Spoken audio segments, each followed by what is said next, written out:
Welcome back to the Wasteland Wanderers. Today, we descend into one of the darkest corners of the Commonwealth, a place where your memories are currency and your identity is for sale. This is the confession of a memory broker, a man who harvested experiences from the dying and sold them to the highest bidder until he discovered secrets about the Institute that changed everything he thought he knew. He paid 10,000 caps for the skills of a pre-war surgeon. When he woke up, he could identify every bone in the human body, but he could no longer remember his own daughter's face. The memory den is not what you think it is. Behind Irma's silk dresses and Dr. Amari's medical expertise lies an operation that trades in stolen lives, Institute secrets, and horrors that most wastelanders cannot imagine. This is the story of the man who helped build it, what he learned inside the minds of synths, and why he is running for his life. And if you genuinely enjoy this kind of dark storytelling, consider subscribing and liking the channel, but only if you like the content. I need you to understand something before I say another word. The person speaking to you right now may not be Marcus Thorne anymore. I have lived so many lives, absorbed so many minds, that the original me has become just one voice in a chorus of thousands. Some mornings, I wake up crying over a wife I never married. Other nights, I dream in languages I never learned, remembering childhoods in cities that no longer exist. But the memory that haunts me most, the one that refuses to fade no matter how many others I stack on top of it, is the day I realized what the memory den truly is. Not a sanctuary for nostalgia, not a therapeutic service for the grieving. It is a slaughterhouse for souls, and I helped build it. 10,000 caps. That is what I paid Dr. Amari for the memories of a pre-war surgeon. I wanted his steady hands, his knowledge of anatomy, his years of medical school compressed into a single afternoon. When I climbed out of that memory lounger, I could identify every bone in the human body. I could recall the smell of antiseptic in operating rooms that had been dust for 2 centuries. I remembered the face of his wife on their wedding day, the taste of champagne at their anniversary dinner, the sound of his daughter's first words. But when I tried to picture my own daughter's face, I found nothing, just a blank space where Rebecca used to be. Her name was Rebecca. I know this because I wrote it down years ago, anticipating this exact moment. I know she had my mother's eyes because I recorded that fact on a holotape I keep in my pocket. But the feeling of loving her, the warmth I used to experience when she called me Papa, those sensations are gone, overwritten by a dead surgeon's affection for his own children.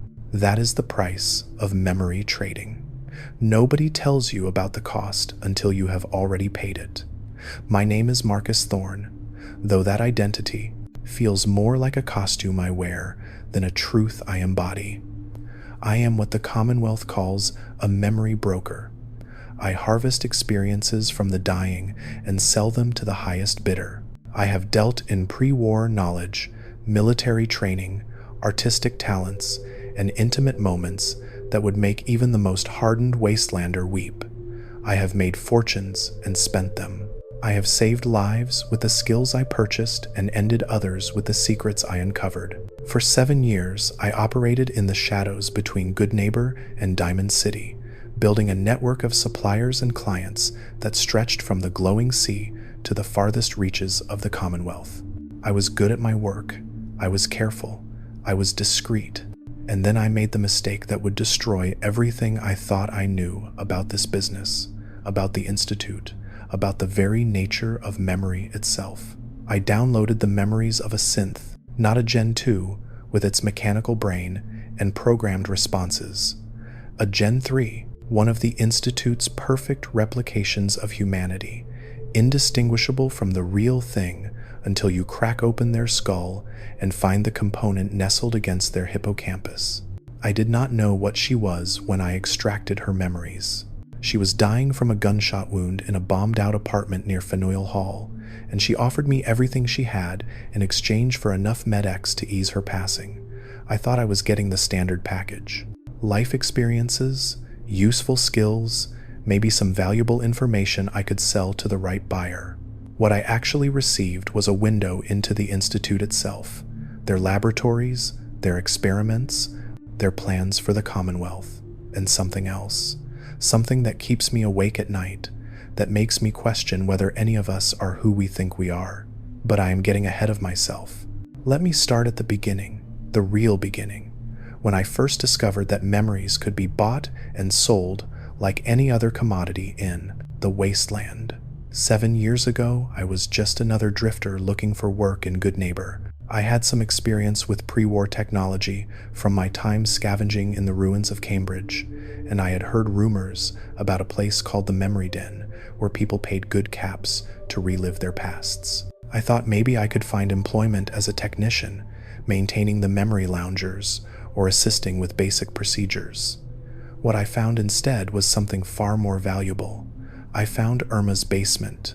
The Memory Den that most people know is a legitimate business. Irma runs the front of the house with her silk dresses and her Mae West affectations, greeting clients and setting appointments for nostalgic trips down memory lane. Dr. Amari operates the medical side, using her expertise in neural physiology to help people safely access their own memories. A wastelander comes in, pays their caps, lies down in a memory lounger, and spends an hour reliving their wedding day or their child's birth or their last conversation with someone they loved. It is therapeutic. It is harmless. It is also just the surface operation. I stumbled onto the truth by accident. I had been sleeping in an abandoned building near the den, and one night I noticed figures moving through the back entrance long after the establishment should have been closed. I watched for 3 nights before I understood the pattern. Fresh bodies were being delivered after midnight, always through the service entrance, always by people I recognized as triggermen. The corpses went in, but they never came out. Instead, small cases emerged at dawn, carried by runners who disappeared into the city before the morning patrols began. I should have walked away. I should have found work somewhere else and forgotten what I had seen. But I was hungry, and desperate people make desperate choices. So I broke into the basement. What I found there changed my life. The lower level of the memory den contained equipment I had never seen before.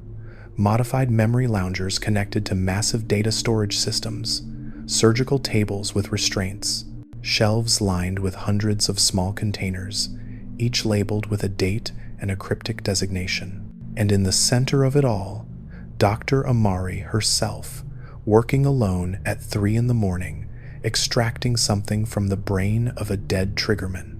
She did not scream when she saw me. She did not call for help or reach for a weapon. She just looked at me with those calculating eyes and asked a single question. "Can you keep a secret?"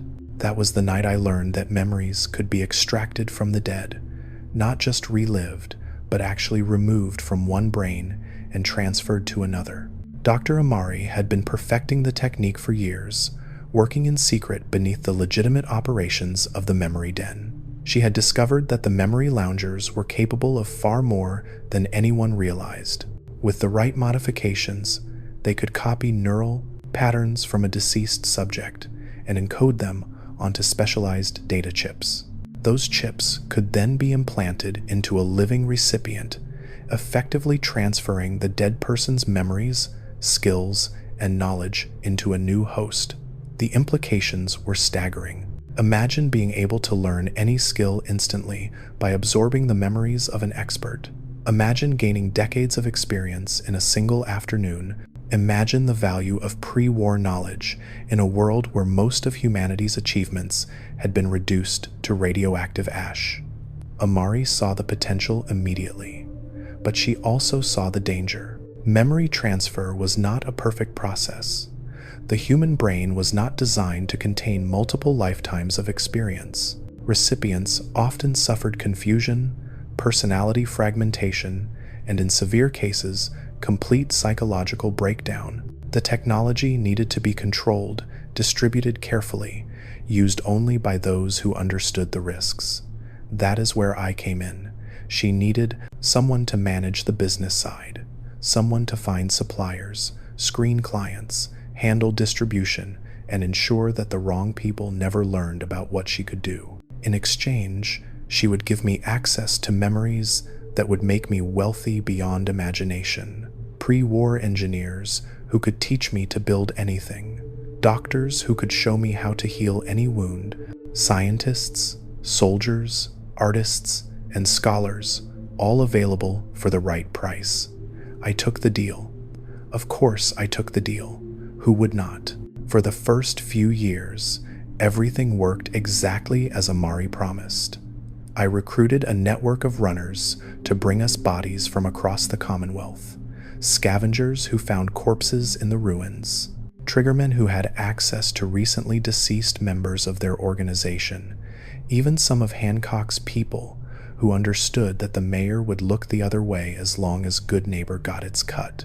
The bodies arrived at night. Amari extracted the memories, and I found buyers for the packages. The market was enormous. Wealthy wastelanders paid thousands of caps for the memories of pre-war professionals. Surgeons were the most valuable, followed by engineers and military officers. But there was demand for almost everything.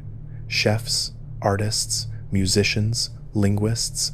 I once sold the memories of a pre-war university professor to a ghoul who had been alive for 200 years but had never learned to read.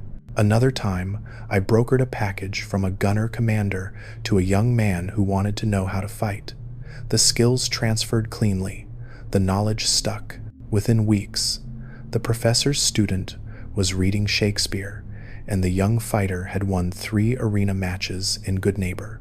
I told myself I was providing a service, helping people improve their lives, preserving knowledge that would otherwise be lost forever. And in a way, that was true. But I was also getting rich, and wealth has a way of blinding you to the compromises you make along the way. The sign of trouble came when I started noticing gaps in my own memory. Small things at first.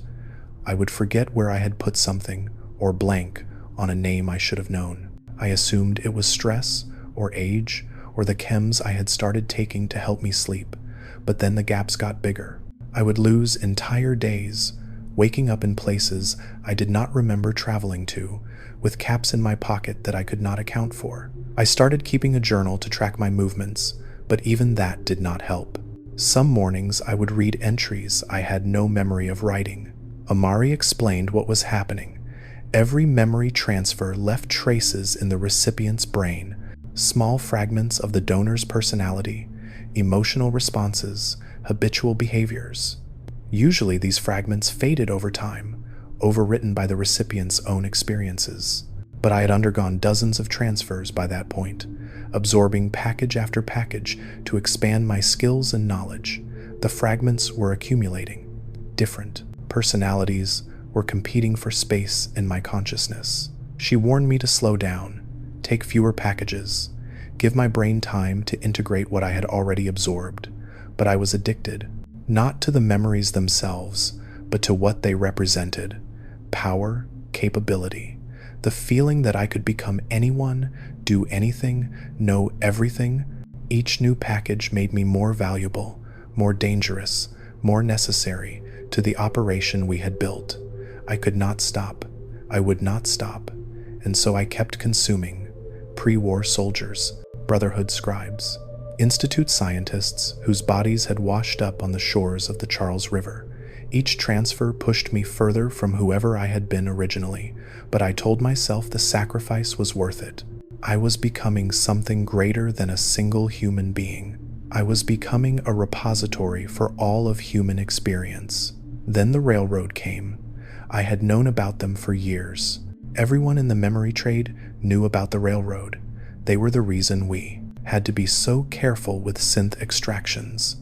If you acquired the memories of a Gen 3 who had been working with the railroad, you risked exposing their entire operation. Safe houses, agent identities, escape routes, all of it stored in neural patterns that could be extracted and sold to the Institute. The railroad protected that information fiercely.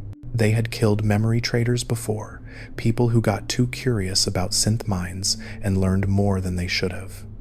What I did not know was how deeply Dr. Amari was involved with them. She had been working with the railroad for years before I arrived. Her memory wipe procedures were not just a side business. They were the cornerstone of the railroad's relocation program. When a synth escaped the institute, the railroad brought them to Amari for a complete memory wipe. She erased everything they knew, their time in the institute, their original programming, their entire identity, and replaced it with a fabricated history, new name, new memories, new life. The synth would wake up believing they were human, with no idea they had ever been anyone else. I thought the erased memories were destroyed, deleted, wiped clean, and lost forever. I was wrong. Amari kept them, every single extraction, stored in the data systems beneath the memory den. Thousands of synth memories, representing decades of institute operations, laboratory procedures, courser training, the locations of safe houses that even railroad leadership did not know about. She told me it was for research, that studying the memories would help her improve the wipe process, make it safer and more complete. But I knew the truth as soon as I saw those storage drives. She was building an archive, a library of everything the Institute had ever done, preserved in the minds of the synths they had created. And some of those memories were being sold. Think about what I just told you. Consider the implications. Every synth the railroad has ever rescued, every identity they have ever created, every secret they think they are protecting, all of it potentially compromised. The railroad believes they are saving lives. They think they are giving synths a chance at freedom and happiness. But what they are really doing is funneling priceless intelligence through the memory den, where it can be extracted, copied, and distributed to anyone with enough caps who would pay for synth memories. I asked Amari that question once. She looked at me with an expression I had never seen on her face before, something between pity and contempt. Everyone, she said. Everyone wants to know what the Institute knows. I should have walked away then. I should have taken my caps and my accumulated memories and disappeared into the wasteland, found some settlement where nobody knew my name, and lived out the rest of my fractured existence in peace. But I was in too deep. I knew too much. And more than that, I was curious. What did the Institute know? What secrets were locked inside those synth minds? What would I become if I absorbed them? If you are still with me after hearing this, hit that like and subscribe button. The synth whose memories changed everything was designated L7-09. At least that was her Institute classification. By the time she reached me, she was calling herself Lena, a name she had chosen for herself after escaping through one of the railroad's extraction routes. She had been free for almost a year, living in a settlement near Quincy, working as a field medic and trying to build a life that meant something. Then a group of raiders found her. They did not know she was a synth. They just saw a woman traveling alone with medical supplies worth stealing. They shot her and left her for dead in a drainage ditch. One of my runners found her body 2 days later. She was still breathing, barely, her synth biology keeping her alive, long past the point where a human would have died. He brought her to me because he knew I paid premium rates for fresh extractions, and a body this intact was worth a fortune. I did not know what she was until I got her onto the table and started preparing for the procedure. That was when I noticed the scar behind her ear. A thin line, almost invisible, exactly where Dr. Amari made her incisions for memory wipes. I should have stopped right there. Railroad extractions were dangerous territory. If Desdemona ever found out I was harvesting memories from rescued synths, she would have sent Deacon to put a bullet in my skull. But Lena was dying. Her memories would be lost forever if I did not act. And I kept thinking about all the Institute knowledge locked inside her head, decades of experience and information that nobody in the Commonwealth had ever accessed. I made my choice. I connected her to the modified lounger, initiated the extraction sequence, and began downloading everything she had ever known. The first few hours were standard: childhood memories, education, social experiences. Lena had been created to infiltrate a farming community near Lexington, replacing a woman who had died of fever. She had lived among those settlers for 3 years before she started questioning her origins. The memories of that time were vivid and painful. She had loved those people. She had built friendships and relationships that felt completely real to her. When she finally learned the truth about what she was, the betrayal nearly destroyed her. But beneath those surface memories, I found something else. Deeper patterns that did not match her cover identity. Training sequences, operational protocols, knowledge that had been suppressed but not erased. Lena had not always been a simple infiltrator. Before her deployment to Lexington, she had served in a different capacity entirely. She had been a memory technician in the Institute's robotics division. Do you understand what that means? Lena knew how the Institute created false memories for their synths. She knew the procedures, the equipment, the limitations of the technology, and more than that, she knew about a project that I had never heard of. Something the Institute called the Consciousness Archive. The memories came to me in fragments at first. Sterile white corridors, humming machinery, rows of data storage units stretching toward a ceiling I could not see. Scientists in lab coats discussing upload schedules and integration protocols. The smell of ozone and recycled air. The taste of purified water that had never known radiation. And beneath it all, a growing sense of horror as I began to understand what I was seeing. The Institute was not just creating synths, they were preserving human minds. Every scientist who worked in that facility, every researcher and administrator and department head, their memories were being copied and stored in the Consciousness Archive. Not for backup purposes, not for research, for continuity. When a senior Institute member died, their consciousness could be downloaded into a Gen 3 body, allowing them to continue their work indefinitely.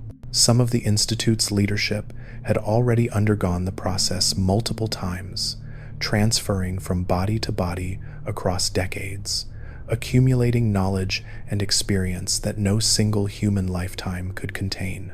Father himself had considered the procedure before his illness progressed too far. There were planning documents in Lena's memories, discussions about which synth body would be most appropriate, which memories should be preserved and which could be discarded. In the end, he refused, choosing to die as himself rather than continue as a copy.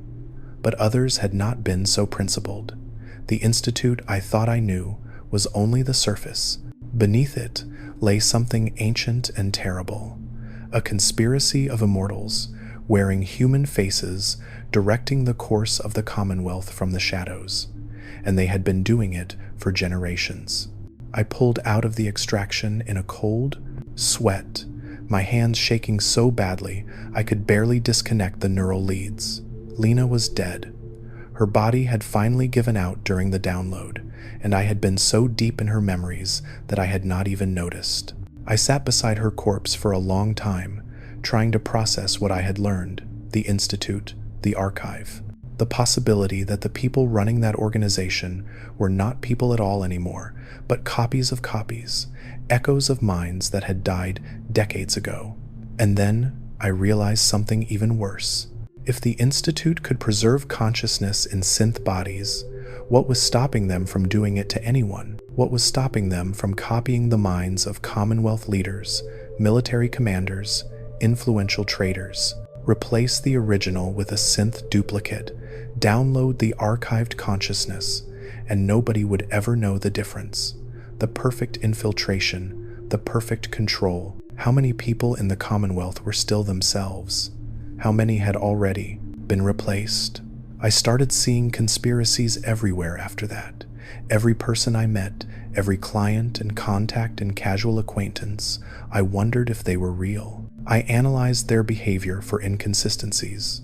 I tested their memories with questions about their pasts. I became paranoid, suspicious, impossible to work with. My network started falling apart.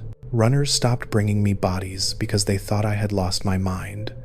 Clients went elsewhere because I kept accusing them of being Institute plants.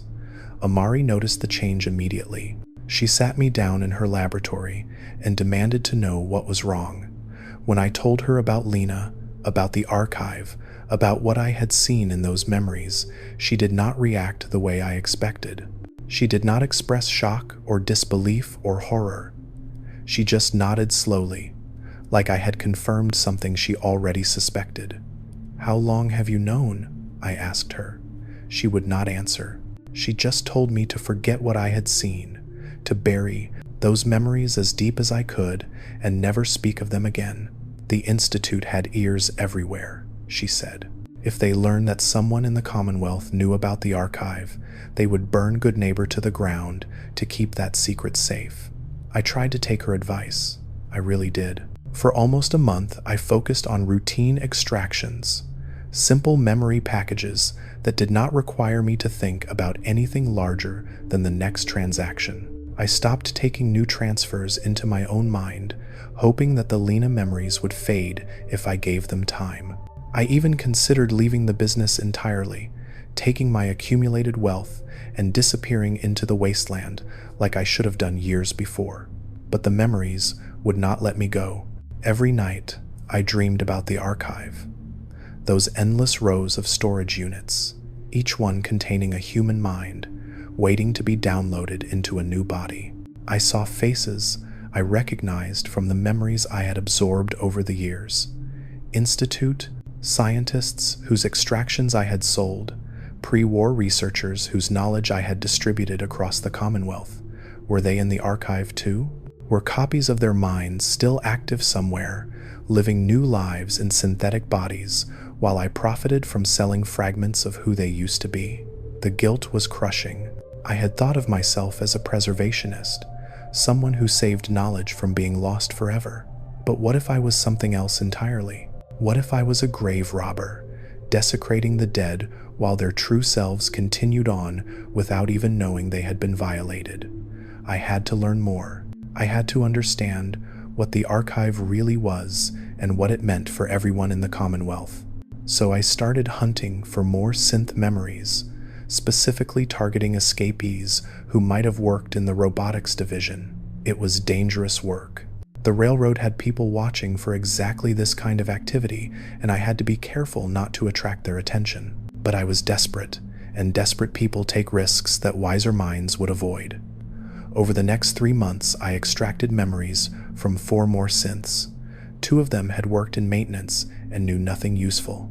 One had been a courser, and her memories were so traumatic that I nearly lost myself in the violence and horror of what she had done. But the 4th extraction was different. The 4th one showed me something that made the archive look like a minor concern. His name was Thomas, or at least that was what the railroad had called him after his wipe. Before that, he had been J4-18, a laboratory assistant in the bioscience division. He had escaped 6 months earlier and had been living in a small community near the glowing sea, helping them develop radiation-resistant crops. When raiders overran the settlement, he was one of the only survivors. My runner found him wandering the wasteland in shock, half dead from rad exposure and a wound in his side that had gone septic. I extracted his memories in my safe house near Diamond City, working alone because I did not trust anyone else with what I might find. The download took almost 8 hours, longer than any extraction I had ever performed. Thomas had been in the Institute for over a decade, and his mind was dense with information. Laboratory procedures, experimental data, security protocols, the names and faces of scientists he had worked with. Most of it was technical, beyond my ability to fully understand without specialized knowledge. But then I reached the memories from his final months in the Institute, and everything I thought I knew about the Commonwealth fell apart. Thomas had been assigned to a special project shortly before his escape, something called the Continuation Initiative. It was separate from the archive, funded by a different department, pursuing a different goal entirely. The archive was about preserving individual consciousnesses. The Continuation Initiative was about something far more ambitious. They were trying to create a hive mind.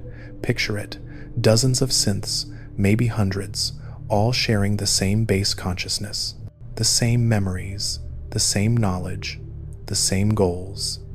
They would look different, act different, have different cover identities, but underneath, they would all be the same person, thinking the same thoughts, working toward the same objectives.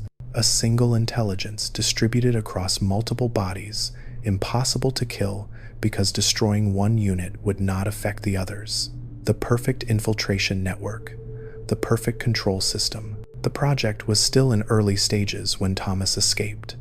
They had not yet achieved stable integration across multiple units, but the research was promising, and the Institute was pouring resources into accelerating the timeline. Thomas estimated that they were maybe 2 years away from a working prototype, 2 years before the Institute could deploy a distributed consciousness into the Commonwealth and begin replacing key figures with copies of a single mind. Tell me something. If you learned that someone you trusted, someone you worked with or lived with or loved, might be part of a hive mind controlled by the Institute, what would you do? Would you confront them? Test them? Try to find out if the person you knew was still in there somewhere, or if they had been overwritten by something else entirely? Would you be able to keep living your life, knowing that the face across the table might be a mask worn by an intelligence that saw you as nothing more than a resource to be managed? I want you to sit with that question for a moment. Think about what it would mean for your relationships, your community, your sense of reality. Then understand that I have been living with this knowledge for almost a year. Every conversation I have, every transaction I make, every person I encounter, I wonder if they are part of the initiative, if they are watching me through borrowed eyes, if the Institute already knows everything I know and is simply waiting for the right moment to close the trap. The paranoia nearly killed me. For 3 weeks after the Thomas extraction, I barely left my safe house. I stopped eating, stopped sleeping, stopped doing anything except reviewing memories and looking for evidence of the hive mind. I found patterns everywhere, suspicious behaviors, odd coincidences, people who seemed to know things they should not know. I started keeping lists of potential infiltrators, documenting their movements and contacts, and trying to map the network I was certain existed. Amari finally intervened. She came to my safe house with 2 of her people and physically dragged me back to the memory den.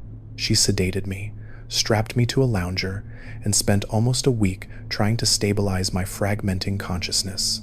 The memories I had absorbed were tearing me apart. Thomas and Lena and the Courser and all the others, their personalities were fighting for dominance. In my mind, I was losing myself, disappearing into the crowd of people I had consumed. She saved my life. I will give her that much. Her techniques, the same ones she used on railroad synths, managed to suppress the worst of the fragmentation and restore something like coherent thought. But she could not undo what I had learned: the archive, the initiative, the scope of the Institute's ambitions. Those memories were part of me now, fused to my consciousness in ways that could not be separated without destroying my mind entirely. When I finally recovered enough to speak, I asked her what we were going to do with the information, how we were going to warn people, expose the conspiracy, fight back against what the Institute was planning. She laughed. Not a happy sound, more like the noise someone makes when they realize the person they are talking to still does not understand the situation. "We are not going to do anything," she said. "We are going to keep doing exactly what we have been doing. Selling memories, making caps, staying alive." I did not understand. The continuation initiative was an existential threat to everyone in the Commonwealth. If the Institute succeeded in creating their distributed consciousness, there would be no way to stop them. They could replace anyone, infiltrate any organization, control any outcome. We had to do something. Do what? Amari asked. Tell the Brotherhood they would burn Goodneighbor to cinders just for having this knowledge. Tell the Railroad Desdemona would kill us both to protect her operations. Tell the Minutemen they cannot even secure their own settlements, much less take on the Institute. She leaned close to me, and I saw something in her eyes that I had never noticed before. A weariness that went deeper than exhaustion, a resignation that came from knowing too much for too long. "The Institute has been managing the Commonwealth for generations," she said. "They created the synth problem to keep the factions fighting each other. They manipulated the Brotherhood into coming here to create more chaos. They probably even had a hand in the Minutemen's collapse at Quincy. Everything that happens on the surface, every conflict and alliance and power shift, it all serves their purposes in ways we cannot even comprehend. We are not players in this game, Marcus. We are pieces on the board. The best we can do is stay useful to everyone and threatening to no one. Keep our heads down, make our caps, and hope that whatever is coming does not sweep us away." I wanted to argue with her. I wanted to believe that knowledge was power, that understanding the threat meant we could find a way to stop it. But looking at her face, seeing the years of secrets and compromises and terrible choices reflected in her expression, I realized she was right. We were nothing. Two memory traders in a basement, sitting on information that could shake the Commonwealth to its foundations, and completely powerless to do anything about it. That was the night I decided to start keeping records. If I could not fight the Institute directly, I could at least document what I knew. Every extraction, every memory, every piece of the puzzle I had assembled, I started writing it all down, encoding it in holotapes that I hid in locations across the Commonwealth. A dead drop in Diamond City, a cache near Bunker Hill, packages buried in the ruins of places nobody visited anymore. This confession you are hearing is part of that archive. The final piece, my testimony, recorded so that someone, someday, might understand what really happened in the memory den, what we did there, what we learned, what it cost us. But there is one more thing I need to tell you before I continue. One more secret that changes everything you think you know about the Commonwealth and the people in it. Nick Valentine is not who he appears to be. I know, everyone knows the story. He is a synth detective, a prototype with the memories of a pre-war cop, the only one of his kind. Friendly, helpful, trustworthy Nick, solving cases and helping wastelanders and being the one synth that everyone in Diamond City accepts. But I have been inside his head, not directly, not through extraction, but through the memories of others who knew things about him that he does not even know about himself. And what I found there is enough to make you question everything you have ever believed about the nature of identity and the reliability of your own mind. Nick Valentine is not one person. He is an amalgamation, a patchwork quilt of consciousnesses stitched together from multiple sources and presented as a single coherent identity. The pre-war detective is there, yes, but so are others. Fragments from different minds, different personalities, different eras. The Institute used him as a testing ground for their memory integration techniques. They loaded him with pieces of dozens of people to see how a synthetic brain would handle the contradictions. The Nick that walks the streets of Diamond City is the version that survived, the personality that emerged from the chaos. But he is not the detective whose name he carries. He is something new, something that has never existed before, an identity created from pieces of the dead, assembled by the Institute, and released into the Commonwealth to see what would happen. Does that make him less real? I do not know, but it makes me wonder about myself, about all the memories I have absorbed over the years, all the personalities competing for space in my consciousness. Am I still Marcus Thorne, or have I become something else, something assembled from fragments, something that only thinks it has a continuous identity because that is the story my brain tells itself? Where do the people I consumed end and I begin? If this story has kept you listening this far, and you want more of these dark confessions from the wasteland, hit that like button. It really motivates me to create similar Fallout lores. The revelation about Nick Valentine sent me down a path I could not return from. If the Institute had experimented with combining multiple consciousnesses in a single synth body, what else had they done? What other amalgamations were walking the Commonwealth, believing themselves to be individuals when they were actually composites? I became obsessed with mapping the extent of their experiments, tracking down anyone who might have information about the Institute's consciousness research. That obsession led me to the Triggermen. Most people think of the Triggermen as simple gangsters, thugs in suits playing at being pre-war mobsters, running chems and protection rackets out of Goodneighbor's back alleys. And that is true, as far as it goes. But like everything else in the Commonwealth, the surface story hides something darker underneath. The Triggermen have been running a memory extraction operation for almost as long as I have. They call it debt collection. When someone owes them caps they cannot pay, the Triggermen offer an alternative. Submit to extraction and let them harvest your memories. The debt gets wiped clean, and the debtor walks away with gaps in their mind where their most valuable experiences used to be. Skills they spent years developing, knowledge they accumulated through hard work and sacrifice, all of it stripped away and sold to someone else. I learned about this operation from Murawski's people. The Chem Kingpin had been one of my earliest clients, back when I was still building my network. He bought memory packages from me to train his dealers and enforcers, giving them skills they had not earned and knowledge they had not acquired. In return, he gave me access to his supply chain, bodies from his territory, extractions from his debtors, information about what was moving through the Commonwealth's underground economy. It was Murawski who first told me about the serial killer. There was a man in Diamond City, he said, who had developed a very specific appetite. He was not interested in skills or knowledge or pre-war expertise. He wanted something else entirely.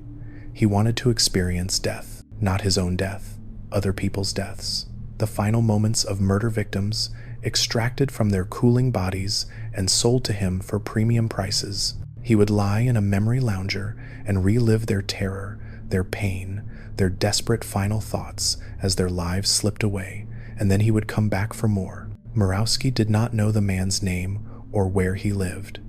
He only knew that the buyer paid in caps that never seemed to run out and that his appetite was growing. He had started with accidental deaths, people who had died in fires or falls or radiation exposure. Then he moved to violence. Raiders killing settlers, gunners executing prisoners, death claws tearing apart scavengers. Each extraction more brutal than the last. I should have refused to get involved. The tap memory trade has its own ethics, if you can believe that. Rules about what you will and will not sell, lines you will not cross no matter how many caps are on the table. Dealing in death memories was supposed to be one of those lines. The trauma was too intense, too destabilizing. Recipients who absorbed those kinds of experiences often suffered psychological breaks that left them dangerous to themselves and everyone around them. But I was desperate for information about the Institute, and Murawski implied that this buyer might have connections I could use, so I agreed to make the introduction. I would provide the next extraction personally, deliver it to the client, and see what I could learn about who he was and where his caps were coming from. The body Murawski gave me was a young woman who had been killed by super mutants near Trinity Tower. The extraction was one of the worst I had ever performed. Her final moments were a nightmare of pain and terror that I can still feel, echoing in my mind when I close my eyes. The mutants had not killed her quickly. They had taken their time. By the end, I was shaking so badly I could barely complete the procedure. I met the buyer at a dead drop location near the waterfront. He was waiting in the shadows, his face hidden by a hat and turned up collar, his voice muffled by a scarf wrapped around his mouth. He took the memory chip from my hands with fingers that trembled with anticipation. When he spoke, there was something in his tone that made my skin crawl, a hunger that went beyond addiction into something I did not have a name for. "This one suffered," he said. It was not a question. I told him yes.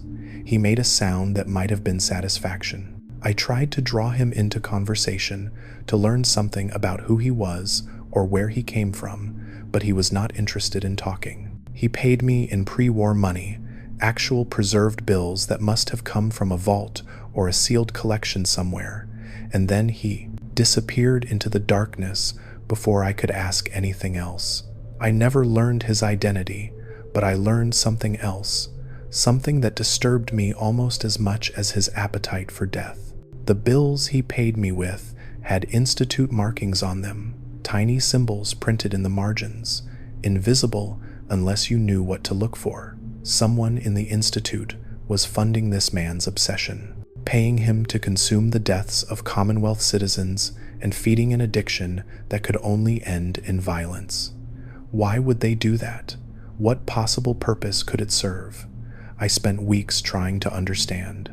I analyzed the pattern of his purchases, the types of deaths he preferred, the locations where his victims had died. I cross-referenced with everything I knew about institute operations, looking for some connection that would explain their involvement, and eventually, I found it. The deaths he was consuming were not random, they were targeted. Every victim had some connection to one of the major factions in the Commonwealth: Brotherhood soldiers, railroad agents, Minutemen settlers, people whose deaths would weaken those organizations and create fear among their members. The Institute was not just funding a serial killer. They were using him as a weapon. Every death he consumed made him hungrier for more, drove him to seek out new victims to satisfy his craving. And those victims just happened to be people the Institute wanted eliminated. They had created a self-sustaining assassination program, powered by addiction and hidden behind the anonymity of the memory trade. When I realized what I had been part of, I nearly destroyed my entire operation. I wanted to burn the safe houses, wipe the data storage, scatter every memory chip I had ever collected, but Amari stopped me. She said that destroying the evidence would not undo what had been done. It would only leave us with nothing to bargain with if the Institute ever came for us directly. Bargain, that was the word she used. Like we were merchants negotiating a trade agreement, not people complicit in murder. I asked her how she could be so calm about this, how she could know what the Institute was doing, what we had helped them do, and still go about her work like nothing had changed. She gave me that look again, the one that made me feel like a child who did not understand how the world really worked. Everyone serves the Institute, she said. Whether they know it or not, the only choice we have is how much we benefit from the service. I wonder sometimes if she was right. If resistance is really futile, if the Institute's control is really so complete that the best anyone can hope for is to carve out a small space of profit and survival within their system. I have seen so much evidence that supports that view. The depth of their infiltration, the sophistication of their technology, the way every faction in the Commonwealth seems to dance to their tune without even knowing the music is playing. But then I think about the synths who escape, the railroad agents who risk everything to help them, the settlers who rebuild after every attack, the scavengers who refuse to give up, the ordinary people who keep living their lives despite everything the wasteland throws at them. Maybe resistance is not about winning. Maybe it is just about refusing to stop. I do not know anymore. I have been so many people, thought so many thoughts, that I cannot tell which beliefs are mine and which ones I absorbed from someone else. The surgeon whose hands I bought believed in saving lives at any cost. The soldier whose skills I carry believed that some people deserve to die. The scientist from the Institute believed that humanity's only hope lies in transcending the limitations of biological existence. They all live inside me, arguing with each other, pulling me in different directions. If you could look inside your own mind and see every influence that shaped your beliefs, every experience that formed your values, every person whose words and ideas became part of how you think, would you still feel like yourself? Would you still trust your own judgment? Or would you realize that the self is just a story we tell, a narrative we construct to make sense of the chaos inside our heads? I ask because I genuinely do not know the answer anymore, and I suspect that most people do not either. They just never have reason to confront the question. Let me tell you about the woman who bought her dead daughter's memories. She came to me about 2 years into my operation, back when I still believed that what I was doing helped people. Her name was Catherine, and she had lost her daughter to a fever 6 months earlier. The girl was only 9 years old. Catherine had held her hand through the final night, watched her slip away despite everything the doctors tried, and she had never recovered from the loss. She had heard about the memory den through a friend of a friend, someone who knew someone who had heard rumors about a service that went beyond simply reliving your own memories. She came to me with a bag of caps she had saved for months and asked if there was any way to get her daughter back. I should have said no. I knew the risks of transferring child memories into an adult brain. The integration patterns were unpredictable, the personality conflicts severe. Adult minds were not designed to process the world through a child's perspective, and the dissonance could cause serious psychological damage. But Catherine was desperate, and desperation has always been my weakness. I told her I would try. The extraction was difficult. The daughter's body had been preserved in a makeshift cold storage, but decomposition had already begun affecting the neural tissue. I managed to pull a partial memory package, maybe 60% of her experiences and personality, fragmented and incomplete, but still recognizable as a person. Catherine insisted on taking everything. She did not care about the risks. She wanted her daughter back, even if only in pieces. The integration seemed to go well at first. Catherine reported feeling closer to her daughter than she had, even when the girl was alive. She could remember things from her daughter's perspective, see the world through her eyes, feel what she had felt. It was like having her back, she said, like she had never really left. Then the boundaries started breaking down. Catherine began forgetting which memories were hers and which belonged to her daughter. She would catch herself thinking like a 9-year-old, reacting to situations with a child's emotions and a child's understanding. She started calling herself by her daughter's name, responding to it automatically, feeling confused when people addressed her as Catherine. I tried to help her, I really did. I brought her back to the memory den, had Amari examine her, attempted to use suppression techniques to restore the boundaries between the two personalities, but the integration had gone too deep. The daughter's memories had fused with Catherine's consciousness in ways we could not untangle without destroying them both. The last time I saw her, she did not recognize me. She looked at me with her daughter's eyes and asked where her mother was. I did not know what to say. How do you explain to a child that she is dead, that the body she is wearing belongs to the woman who used to hold her at night, that the mother she is looking for is standing right in front of her but can never be reached again? I walked away. I left her there in the memory den, lost in a labyrinth of borrowed identity, and I never went back. She killed herself 3 weeks later. Amari told me about it in the same flat tone she uses when discussing any other business matter. Catherine had walked into the wasteland without supplies or weapons and never returned. They found her body near Concord. No signs of violence, no indication of what had finally pushed her over the edge. Just a woman who had tried to resurrect her daughter and ended up losing them both.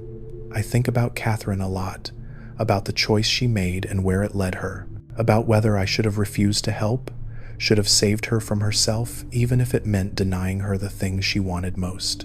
And then I think about all the other clients I have served over the years, all the memories I have sold, all the lives I have changed or damaged or destroyed in the name of profit and curiosity and the arrogant belief that I was preserving something valuable. How many Catherines are out there because of me? How many people lost themselves in memories they should never have touched? If you could go back and change a choice that hurt someone, even if that choice also helped you, would you do it? Or would you tell yourself that the past is past, that what is done cannot be undone, that guilt is just another burden to carry in a world that is already heavy enough? I want to know what you would choose. Tell me in the comments. I suspect the answer reveals more about a person than they might want to admit. After Catherine, I told myself I would be more careful, screen clients more thoroughly, refuse requests that seemed likely to end badly. But the truth is, I did not change much. The caps kept flowing, the network kept growing, and I kept finding ways to justify what I was doing. Every memory trader has their Catherines. You either learn to live with them or you get out of the business. I chose to live with them. That choice led me to where I am now, recording this confession in a safe house that will not be safe much longer, preparing to disappear into the wasteland with whatever fragments of myself I can still call my own, running from enemies I can barely identify because I do not know who is real anymore and who is just wearing a real person's face. But before I go, there is one more story I need to tell you. The most important one. The one that explains why I am making this recording and who I am really talking to. 3 months ago, I extracted the memories of a man named Gabriel. You might know him. He was a synth who escaped the Institute with railroad help, received a memory wipe from Amari, and was relocated to a settlement near Nahant. The wipe was supposed to give him a fresh start. New identity, new history, no memory of his time as Institute property. He was supposed to live out his life as a free man, never knowing what he had been. Instead, he became the leader of a raider gang called Libertalia. Something went wrong with the wipe. The suppressed memories started bleeding through, and without context or understanding, they twisted into something dark. Gabriel became violent, paranoid, convinced that everyone around him was a threat. He gathered followers who shared his brutality, built a fortress out of the wrecked ships near Nahant, and started terrorizing the coastline. The Institute sent a courser to retrieve him. Gabriel was killed in the operation, and his body was dumped in the harbor like garbage. One of my runners pulled him out of the water 3 days later and brought him to me. I did not know what I would find in his memories. I expected the usual childhood experiences, useful skills, maybe some Institute knowledge I could sell. What I actually discovered was a detailed record of every memory wipe Amari had ever performed. Gabriel had been in the room during the procedures. He had watched Amari work on dozens of synths, had seen the memories extracted and stored, had heard her discuss the process with railroad agents and other clients. His memories contained names, dates, locations, the identities of synths who had been relocated, the safe houses where they had been hidden, the dead drops the railroad used to communicate. Everything the railroad thought they had protected was right there in Gabriel's head, and now it was in mine. I understood immediately what that information was worth. The Institute would pay a fortune for it. The Brotherhood would pay more. Even the railroad itself might pay to get it back, to buy my silence and protect their operations. I could name my price. I could disappear to anywhere in the world with enough caps to live like a king, but I also understood what selling that information would mean. Every synth the railroad had ever saved would be hunted down. Every agent would be exposed. Every safe house would be burned. Hundreds of people would die because I wanted to get rich. I sat with that knowledge for 2 weeks. 2 weeks of staring at the walls of my safe house, arguing with myself about what to do. The memories I had absorbed over the years all had opinions. The soldier said survival comes first. The scientist said information should be free. The surgeon said do no harm. Catherine's daughter asked me why people hurt each other. In the end, I made a choice. I contacted Deacon. I did not go through official railroad channels. Deacon operates on his own most of the time anyway, gathering intelligence and running his own operations without checking in with Desdemona. I knew he would understand the situation better than anyone else, and I knew he would be able to act quickly if action was needed. We met at a dead drop near Bunker Hill. He was wearing one of his disguises, a drifter outfit that made him look like any other wastelander. But I recognized him from the way he moved. I had seen him in Goodneighbor before, watching the memory den, taking note of who came and went. He had probably been tracking me for years. I told him everything. The Gabriel extraction, the railroad intelligence in my head, the choice I was facing. I told him I did not want to sell the information, that I was looking for another option, some way to resolve the situation without getting anyone killed. He listened without interrupting. When I finished, he sat quietly for a long moment, studying me with eyes that gave away nothing. "Why tell me?" he finally asked. "You could have sold this yesterday. You could have walked away rich and never looked back. Why come to me?" I did not have a good answer. I mumbled something about conscience, about not wanting more blood on my hands, about being tired of the weight I was carrying. All true, but not the whole truth. The whole truth was that I wanted someone to tell me what to do. After years of making choices on my own, absorbing personalities that all disagreed with each other, carrying the memories of people whose values contradicted everything I thought I believed, I wanted someone else to take responsibility. I wanted to hand the burden to another person and let them decide what happened next. Deacon saw right through me. He always does. "You want absolution?" he said. "You want me to tell you that you are doing the right thing, that coming to the railroad makes up for everything you have done, but it doesn't work that way. You are still the person who extracted those memories. You are still the one who sold death to that killer, who broke Catherine's mind, who helped Amari build her archive. Coming to me doesn't erase any of that." He was right. I knew he was right, but I stayed anyway. I asked him what he wanted me to do. "Disappear," he said. "Take what you know and bury it so deep that nobody will ever find it. Leave the Commonwealth, go somewhere the Institute has never heard of, and never speak of any of this again. That's the only way everyone walks away from this alive." I agreed. What choice did I have? Deacon gave me a route, a series of safe houses that would take me north into territory the Institute rarely monitored.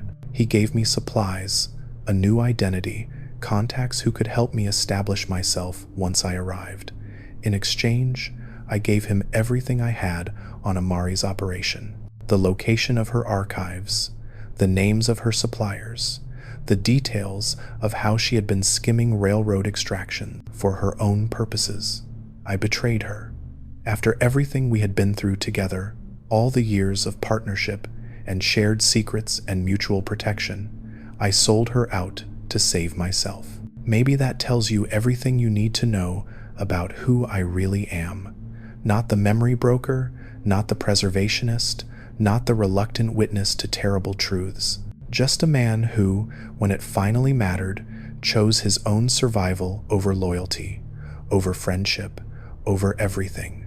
Amari is probably dead by now. Deacon does not leave loose ends, and she knew too much to be allowed to continue operating. The memory den might still be running, Irma smiling at customers and offering trips down memory lane, but the basement will be empty. The archives will be gone. The whole operation I helped build will have been erased like it never existed, and I will be somewhere else, wearing a new face and carrying a lifetime of borrowed memories, trying to forget everything I learned and everything I did. That is why I am making this recording. Not for absolution, not for confession, for documentation. Someone needs to know what happened in the memory den. Someone needs to understand what the Institute is really doing and how deep their control really goes. And someone needs to remember Marcus Thorne, even if Marcus Thorne is no longer sure he remembers himself. This holotape will be hidden with the others, scattered across the Commonwealth in places only I know about. Maybe someone will find them someday. Maybe they will piece together the story and understand what it means. Or maybe the tapes will decay and the memories will be lost, and none of this will matter at all. Either way, I will be gone. Whoever I am now, whoever I become next, Marcus Thorne is finished. This is his last testimony, his final memory, the one extraction that nobody paid for and nobody will profit from, except maybe you, listening to this in whatever future exists beyond the moment I am speaking. You have the knowledge now. You know about the archive, the initiative, the railroad's compromised security, The weapons the Institute has built from human suffering. What you do with that knowledge is your choice. I hope you choose better than I did. There is something I have not told you yet, something I have been avoiding because speaking it aloud makes it real in a way that thinking about it does not. I am not alone in my head anymore. I do not mean the fragments, the competing personalities, the borrowed emotions, the memories that do not belong to me. I have lived with those for years. I know how to manage them, how to suppress the ones that threaten to overwhelm me, how to function despite the constant noise of other people's lives echoing through my consciousness. This is different. This is something new. 3 days ago, I started hearing a voice, not one of the absorbed personalities, not a memory surfacing at an unexpected moment, an actual voice, speaking to me in real time, responding to my thoughts, commenting on my actions. It sounds like me, or like what I remember me sounding like before I started taking transfers, but it knows things I do not know. It sees patterns I cannot see, and it is getting stronger. I think it might be the synth, Lena, whose memories started all of this. I think some part of her consciousness survived the extraction and has been growing inside me ever since, feeding on the other personalities I absorbed, integrating them into itself, building something new from the pieces of everyone I have consumed. Or maybe I am just losing my mind. Maybe the fragmentation has finally progressed to the point where my brain is inventing new personalities to fill the gaps. Maybe there is no voice at all, and I am simply talking to myself, pretending that some other entity is responsible for the thoughts I do not want to own. Does it matter? If a voice in your head tells you things you did not know, guides you toward choices you would not have made, shapes your actions in ways you cannot fully control, does it matter whether that voice is a separate consciousness or just a part of yourself you do not recognize? I ask because the voice is the one who told me to make this recording. I was planning to leave quietly, pack my supplies, follow Deacon's route, disappear into the north without a trace. But the voice said no. It said the information was too important to bury. It said someone needed to understand what had happened, what was still happening, what would continue to happen as long as the Institute existed and the memory trade flourished. It said I owed it to everyone whose minds I had harvested, everyone whose experiences I had sold, everyone who had suffered because of what I helped build. Maybe the voice is right. Maybe this recording is the only good thing I will ever do. Or maybe the voice is leading me into a trap, manipulating me towards some outcome that serves its purposes and not mine. I cannot tell anymore. I cannot separate my own thoughts from the thoughts of everyone else living inside me. So I am making the recording. I am telling you everything. And when I am finished, I am going to walk into the wasteland and let whatever happens next happen. But first, there are a few more things you need to know. I told you earlier that I had been inside Nick Valentine's memories. That was not entirely accurate. What I should have said was that I have been inside the memories of people who knew things about Nick Valentine, scientists who worked on his programming, technicians who maintained his systems, researchers who studied the results of the Institute's experiments with his consciousness.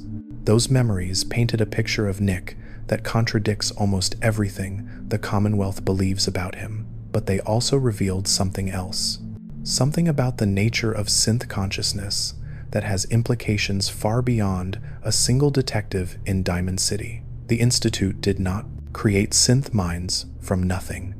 They could not. The technology to generate genuine consciousness from scratch does not exist, not even in their laboratories. What they could do was copy existing minds and modify them. Take a human consciousness, strip out the elements they did not want, add new components, and install the result in a synthetic brain. Every Gen 3 synth in the Commonwealth started as a human being. Think about what that means. Think about the synths you have met, the ones you have spoken to, the ones you might have befriended or romanced or killed. Every single one of them was based on a real person, someone who lived and breathed and had a life before the Institute copied their mind and used it as raw material. Where did those original people come from? Some were volunteers, institute personnel who agreed to have their consciousness mapped as part of the research. But volunteers were rare, and the institute needed hundreds of minds to populate their synth production lines. So they found other sources. Kidnapping. That is the word for it.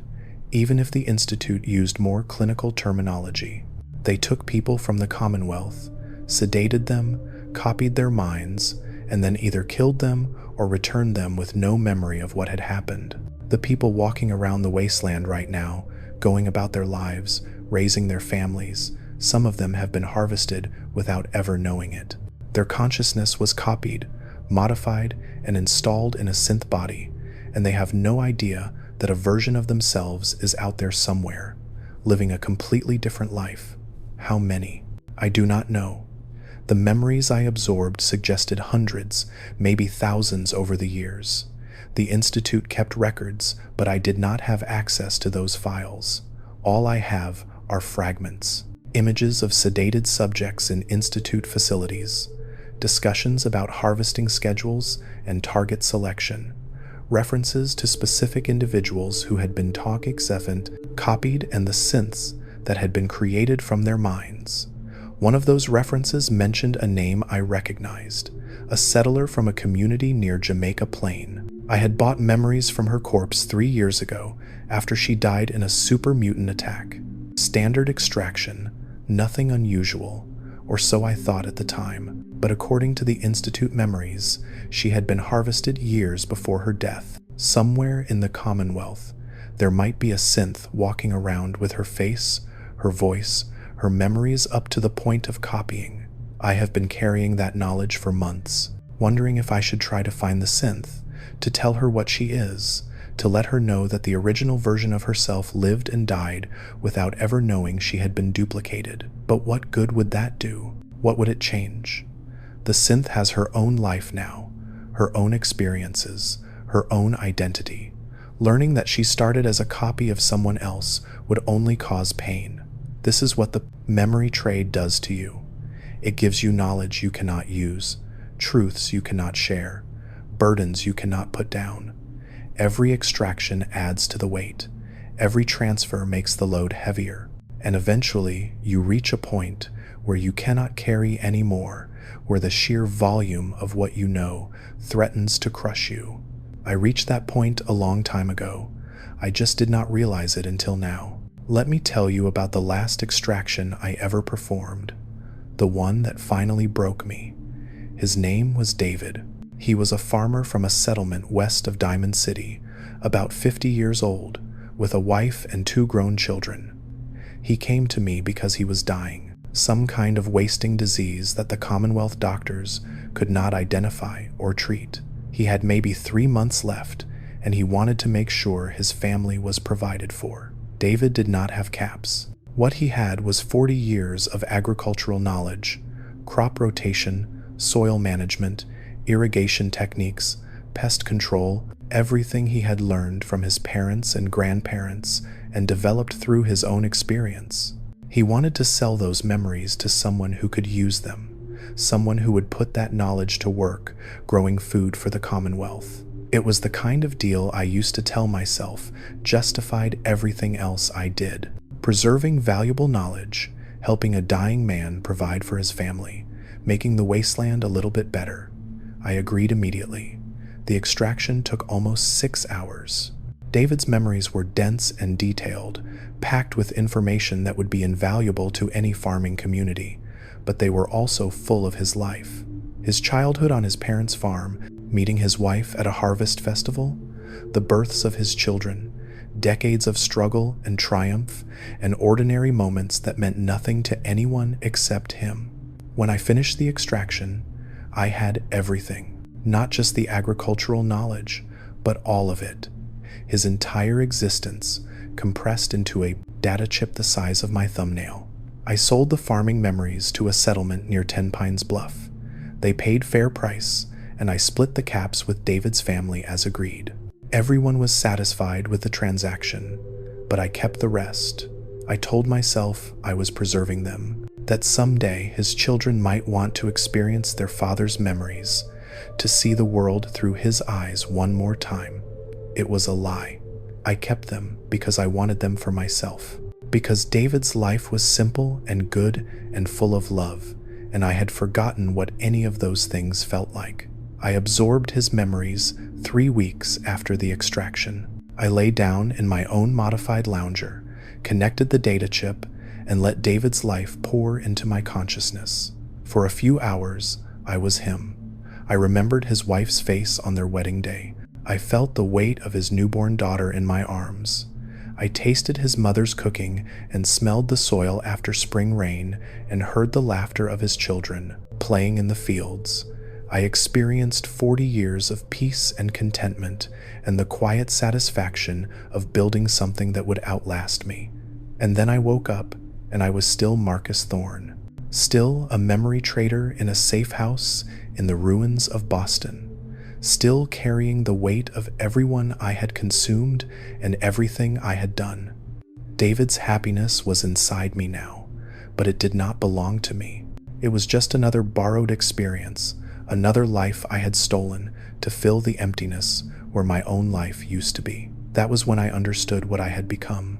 Not a preservationist, not a businessman, a parasite. Someone who fed on other people's existence because he no longer had one of his own. David deserved better than me. Everyone I ever extracted deserved better than me. I want to tell you that I stopped after David, that his memories were the wake-up call I needed, the final push that made me change my ways. But that would be another lie. I kept working for almost a year. After that extraction, kept harvesting, kept selling, kept absorbing. The self-awareness did not change anything. It just made me hate myself more while I did it.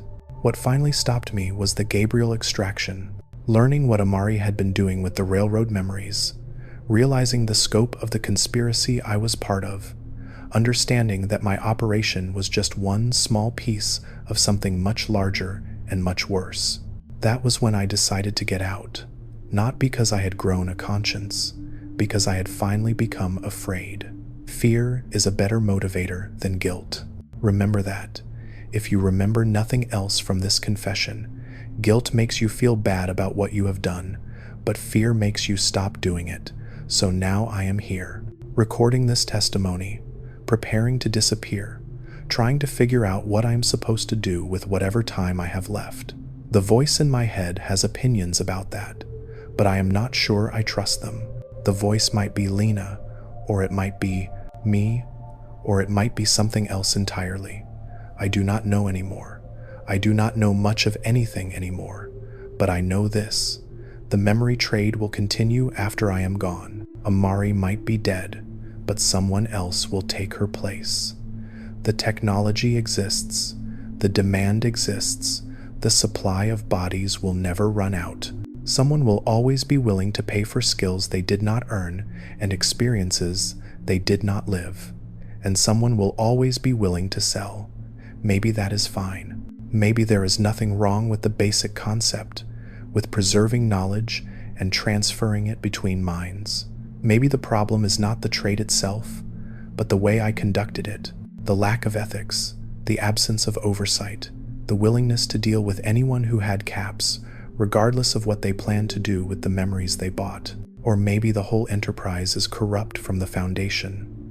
Maybe consciousness is not meant to be copied and sold, not meant to be extracted from the dead and implanted in the living. Maybe some things should stay where they belong, in the minds that created them, lost when those minds are lost, gone forever when those people are gone.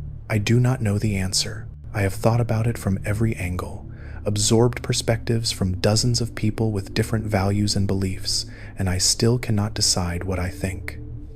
Maybe that is the final cost of the memory trade. You gain knowledge, but lose the ability to judge it.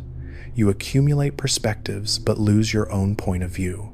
There is one more thing I want to say before I finish this recording. One more piece of information that might matter to someone listening in the future. The Institute is not gone. I know what you have probably heard. The stories about the explosion, the destruction of their facility, the end of their operations in the Commonwealth. Maybe by the time you hear this recording, those stories will be accepted as historical fact. Everyone will believe that the Institute was defeated and the threat is over. But the Institute was never just a facility. It was never just the scientists and synths who lived underground. The Institute was a network. Resources and agents and operations spread across the Commonwealth and beyond. Infiltrators in every faction, informants in every settlement, contingency plans for every possible outcome. The consciousness archive was not stored in the main facility. It was distributed, backed up in locations that only the senior leadership knew about. The continuation initiative was not dependent on any single laboratory.